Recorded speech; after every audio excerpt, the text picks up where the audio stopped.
তারিখ ইনশাআল্লাহ ঢাকা রাজধানীতে আমরা পঙ্গপালের মতো ছুটে ছুটে গিয়ে ইসলামের শক্তিকে গোটা বিশ্বের মাঝে জানান দিতে চাই ইনশাআল্লাহ। এই মাসের আগামী 28 তারিখ ইসলামী আন্দোলন বাংলাদেশের উদ্যোগে পীর সাহেব চরমনার আহ্বানে কিছু যৌক্তিক দাবি নিয়ে রাজধানী ঢাকার সোহরাওয়ার্দী উদ্যানে এদেশের ইসলামী শক্তির একটি প্রদর্শন সেখানে করা হবে। কথা বলেন না কেন? বাংলাদেশের ইসলামী শক্তি কেমন আছে এটা জানান দেওয়ার জন্য জাতীয় মহাসমাবেশের আয়োজন করা হয়েছে।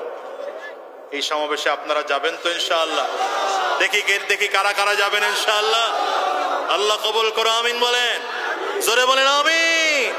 সেখানে ইনশাআল্লাহ আমাদের কিছু যৌক্তিক দাবি, যেমন আগে সংস্কার করতে হবে, পরে নির্বাচন দিতে হবে এবং নির্বাচন পিআর পদ্ধতির মাধ্যমে হতে হবে। কথা বলেন না কেন? ঠিক না বেঠিক? নারী নীতির বিরুদ্ধে সেখানে কথা বলা হবে।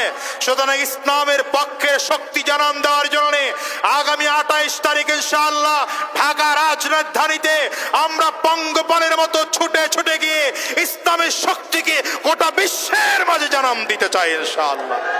আল্লাহ আমাদের কবুল করে নিক।